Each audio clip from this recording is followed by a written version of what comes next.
আজকে বানাবো দোকানের শুকনো চালের গুঁড়ো দিয়ে চিতই পিঠে।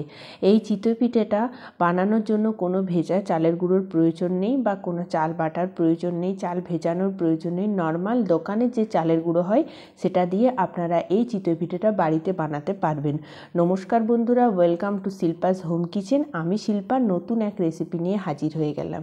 চিতই পিঠে বানানোর জন্য নিয়েছি 1 কাপ শুকনো চালের গুঁড়ো আর নিয়ে নেব 1 চামচ ময়দা। এখানে 1 কাপ চালের গুঁড়োতে 1 চামচ ময়দা দিয়েছি। আপনারা যদি 2 কাপ চালের গুঁড়ো নেন তো 2 চামচ ময়দা দেবেন। আর দিয়েছি খেজুরের পাটালি গুড় 1/4 কাপ। তারপরে সব কিছু একসঙ্গে মিক্স করে নিতে হবে।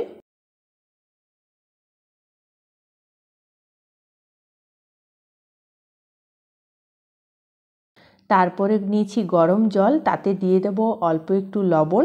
লবণটা ভালো করে জলের সঙ্গে মিক্স করে নেব। এরপর ওই জলটা দিয়েই চালের গুঁড়োটা গুলে নেব। অল্প অল্প জল দিয়ে গুলবো এবং পাতলা বেটার তৈরি করব। তার আগে বলে দিই, আমার চ্যানেল যদি আপনাদের সাবস্ক্রাইব করা না থাকে বা আমার চ্যানেলে নতুন ভিউয়ার হয়ে থাকেন, চ্যানেলটি সাবস্ক্রাইব করে পাশের বেল বাটন ক্লিক করে পাশে থাকবেন। এরপর ভালো করে গুলে নিতে হবে, যেন খুব ভালোভাবে গোলা যায় সেরকমভাবে গুলে নিতে হবে। এরপর আধ ঘন্টার জন্য ঢাকা দিয়ে রেখে দেবো। অন্যদিকে যে দুধটা আমি রেডি করে নেব। নিয়েছি 2 কাপ নর্মাল যে গায়ের দুধ হয় সেই দুধ নিয়েছি 2 কাপ। আপনারা চাইলে প্যাকেটের দুধ ব্যবহার করতে পারেন, এতে ঘনত্বটা আরেকটু বেশি হবে। আর নিয়েছি দারচিনি আর 2টো এলাচ ভেঙে নিয়েছি। আর নিয়েছি কিছুটা খোয়া। আপনারা চাইলে খোয়ার জায়গায় গুঁড়ো দুধ ব্যবহার করতে পারেন। এরপর ভালো করে সব কিছু মিক্স করে নিতে হবে।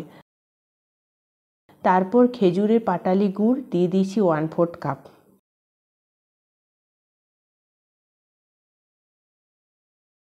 এভাবে গুড়টা ভালো করে গলিয়ে নিতে হবে এবং দুধটার কালারটা আস্তে আস্তে চেঞ্জ হয়ে আসবে।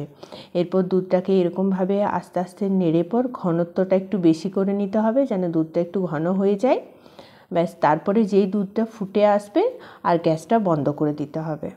এরপর গ্যাসের ফ্লেমটা অফ করে দিলাম। অন্যদিকে ব্যাটারটা একদম রেডি হয়ে গেছে, ওটা ভালো করে বিট দিয়ে নেব। এরকম একটা হ্যান্ড বিটার দিয়ে আমি বিট দিয়ে নিয়েছি। আর বিট দিতে দিতে এরকম বাবাল মতো আসবে। যতক্ষণ বিট দিতে থাকবো এরকম বাবাল দেখা যাবে, ততক্ষণ অবধি বিট দিতে হবে, যতক্ষণ না বাবাল না আসে। এরপর একটা আপি প্যান নিয়েছি, সেটা একদম পুরো ধোয়া ওঠা গরম করে নিয়েছি। তারপর ব্যাটারটা দিয়ে দেবো গোল গোল করে।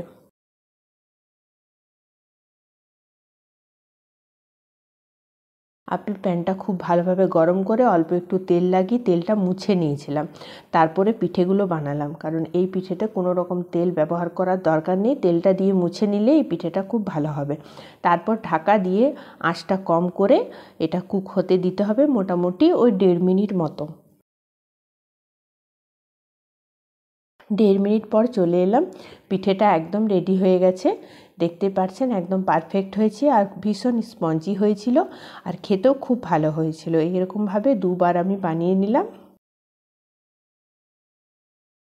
আর একদম ভিতরে জালিদার হয়েছে। আর এরপর দুধের মধ্যে ভিজিয়ে আমি এটা সারা রাত রেখে দেবো।